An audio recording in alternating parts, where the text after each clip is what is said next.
আচ্ছা, আমরা যে এক্সপেরিমেন্টটা করব ওটা হচ্ছে 2 স্টেজ আরসি কাপলড অ্যাম্পলিফায়ার।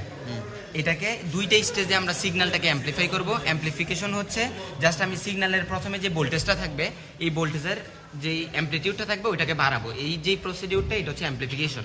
আর যে সার্কিটটার মাধ্যমে আমি করতেছি এখানে 2টা স্টেজে আমি অ্যাম্পলিফিকেশন প্রসেসটা করবো, এই জন্য এটার বলে 2 স্টেজ অ্যাম্পলিফিকেশন।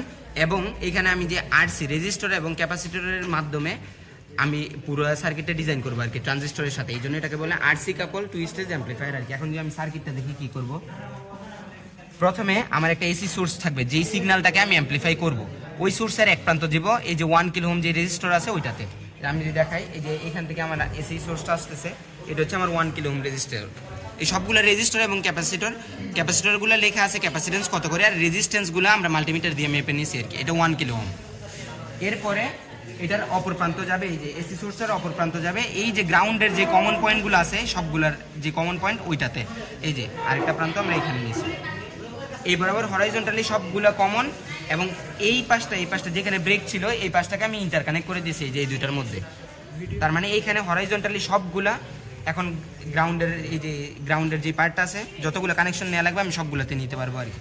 এরপরে রেজিস্টরের যে 1 কিলো ওহমের যে অপর প্রান্তটা আছে এটা যাবে 1 মাইক্রোফ্যারাডের এক প্রান্তে, এই যে রেজিস্টরের অপর প্রান্তটা 1 মাইক্রোফ্যারাডের এক প্রান্তে গেছে। দেন 1 মাইক্রোফ্যারাডের আরেকটা প্রান্ত যেটা থাকবে ওটা যাবে বেইজে। এই যে আমি বলে নেই ট্রানজিস্টরের এইটা হচ্ছে আমাদের বেইজ, এই পাশটা হচ্ছে এমিটার, এই পাশটা হচ্ছে কালেক্টর। কিভাবে আমরা ডিটারমাইন করছি ওটা হচ্ছে মাল্টিমিটার দিয়ে। এটা হচ্ছে কালেক্টর, বেস কালেক্টর মিটার চিহ্নিত।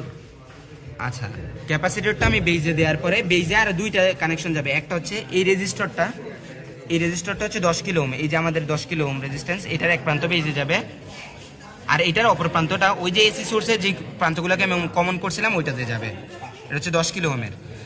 এবার এই পাশ থেকে 46 কিলো ওহম যেটা আছে ওইটার এক প্রান্ত বেইজে যাবে, আর বাকি প্রান্তটা এই যে অনেকগুলো কমন প্রান্ত আছে ওইখানে যাবে, ওইটা আমরা বলবো যে কোন প্রান্তটা হবে ওইটা। এই যে আমি এই প্রান্তগুলোরে ইউজ করবো আর কি, এই বরাবর হরাইজন্টালি যেগুলো আছে ওগুলাকে। এইবার আমি যদি ইমিটারে চলে আসি, ইমিটারে একটা রেজিস্টার হবে, এই যে আমাদের ক্ষেত্রে ইমিটার হচ্ছে ওইটা। ইমিটারে একটা রেজিস্টর এবং ক্যাপাসিটর প্যারালালে থাকবে। কোন দুইটা পয়েন্টের মধ্যে, একটা পয়েন্ট হচ্ছে ইমিটার আর আরেকটা পয়েন্ট হচ্ছে ওই যে আমি যেই পয়েন্টটাকে গ্রাউন্ড বানাইছিলাম ওই পয়েন্টটা আর কি, এই দুইটাতে থাকবে। এরপরে যদি আমি কালেক্টরে চলে যাই, এই যে আমার এই পাশে হচ্ছে কালেক্টরে একটা রেজিস্ট্যান্স থাকবে 2.2 কিলো ওহম। এই যে 2.2 কিলো ওহমের এক প্রান্ত কালেক্টরে, আর আরেকটা প্রান্ত কোথায়, এই যে এরা যেই কমন প্রান্তটা থাকবে ওইটাতে থাকবে আর কি। এরপরে কালেক্টর থেকে আরেকটা রেজিস্ট্যান্স যাবে 1 কিলো ওহমের, এই যে কালেক্টর থেকে এই যে আরেকটা রেজিস্ট্যান্স গেছে 1 কিলো ওহম। এটার অপর প্রান্ত কোথায় যাবে, অপর প্রান্ত যাবে এই যে 1 মাইক্রোফ্যারাড যে ক্যাপাসিটরটা তার এক প্রান্তে। এইবার ক্যাপাসিটরের অপর যে প্রান্তটা থাকবে ওইটা হবে দ্বিতীয় যে আমার ট্রানজিস্টরটা থাকবে এনপিএন তার বেইজে, এই যে ক্যাপাসিটরের অপর প্রান্ত তার বেইজে গেছে, এটা বেইজ, এটা হচ্ছে এমিটার, আর ওই পাশেরটা হচ্ছে কালেক্টর। আচ্ছা, এবার বেইজে আরো দুইটা রেজিস্টর লাগবে, এই যে আগেরটার মতো এই যে এই রেজিস্টরটা আমরা ইউজ করছি বেইজে, এই যে বেইজ থেকে এই রেজিস্টরটা যাবে, আর আরেকটা কোথায় যাবে, ওই যে গ্রাউন্ড যেই পয়েন্টটা ছিল ওইটাতে। আর ওই পাশে বেইজে এই রেজিস্টরটা যাবে যেটা হচ্ছে 46 কিলো ওহম, এই যে এই পাশ থেকে।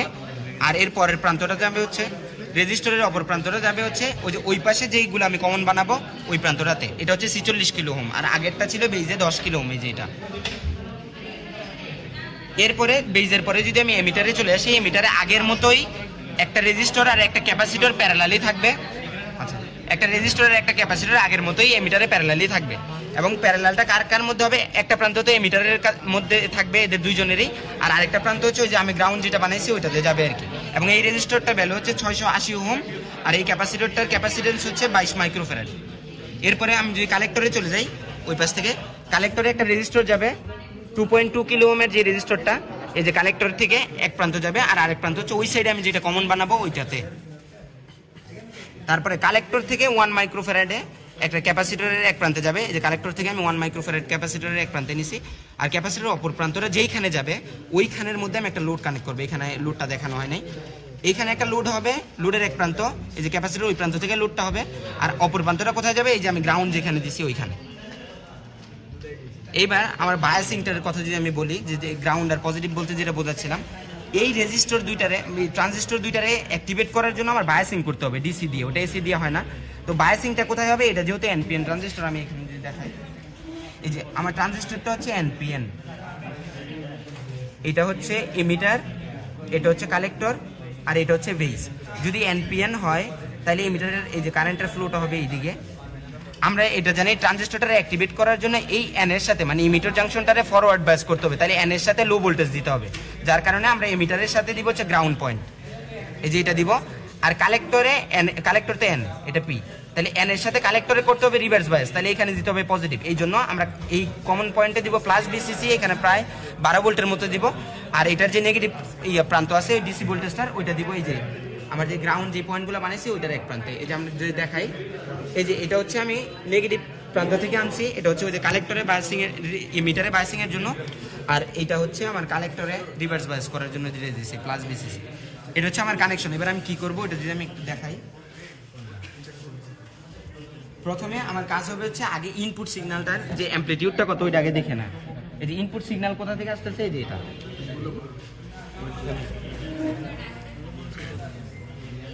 এখান থেকে না দেখে ওকে সরাসরি আমরা এখানে দেখে নিই, ইনপুটটা দেখে নিই।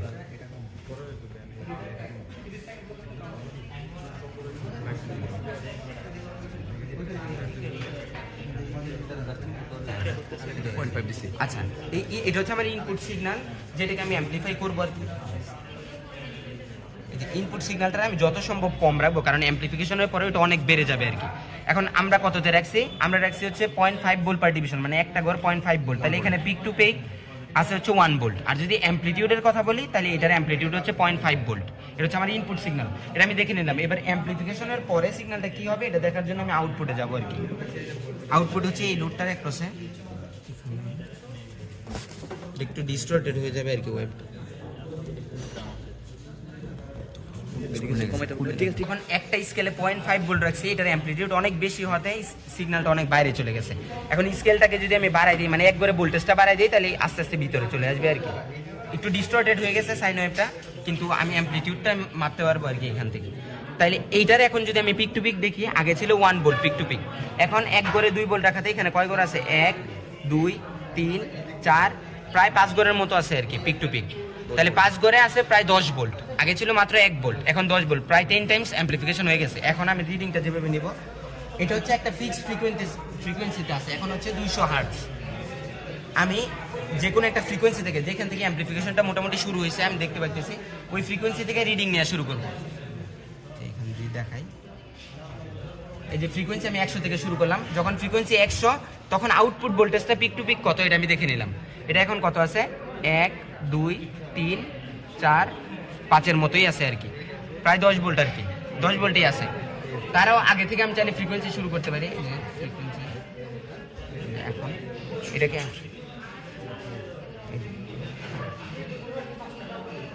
আচ্ছা, এই অল্প আমি এখন 20 থেকে শুরু করছি, 20 ফ্রিকোয়েন্সিতেও আমার এই পিক টু পিক অ্যামপ্লিটিউডটা কত এটা আমি মেজার করে নিব।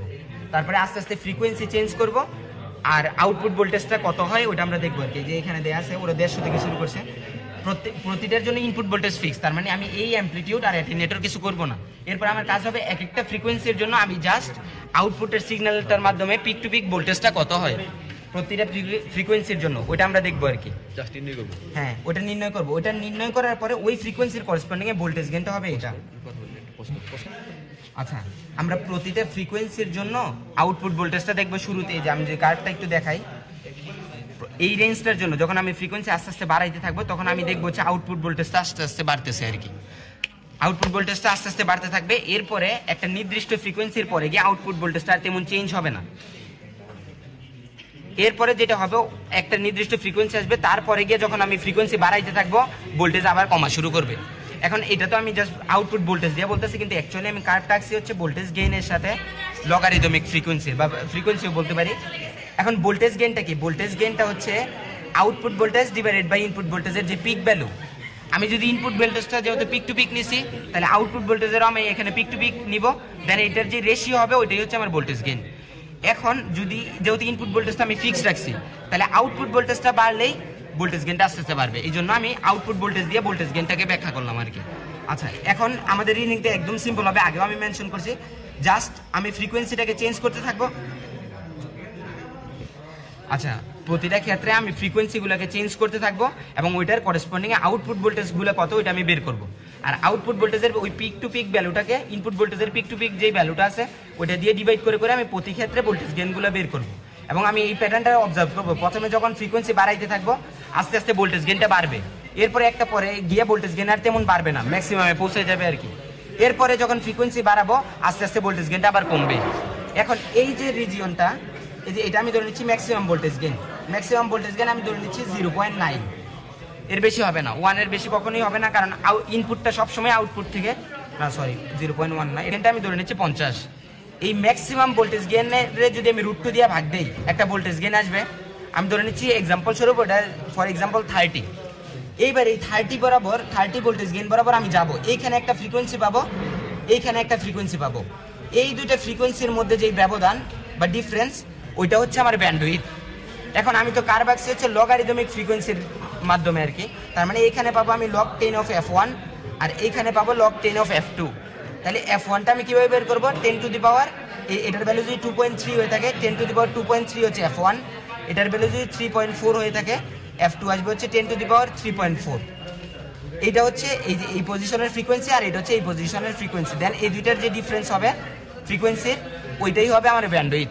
এখন ব্যান্ডউইথটা কি বোঝায়, ব্যান্ডউইথটা বোঝায় হচ্ছে এর আগের ফ্রিকোয়েন্সি এবং এর পরের ফ্রিকোয়েন্সির জন্য আমি ভোল্টেজ গেইনটা তেমন ভালো পাই নাই আর কি, ভোল্টেজ গেইন আস্তে আস্তে কমতে কমতে 0-র দিকে চলে গেছে আর কি। আর এই দুইটা ফ্রিকোয়েন্সির স্পেশাল নাম আছে, ওগুলোর বলা হচ্ছে কাট অফ ফ্রিকোয়েন্সি।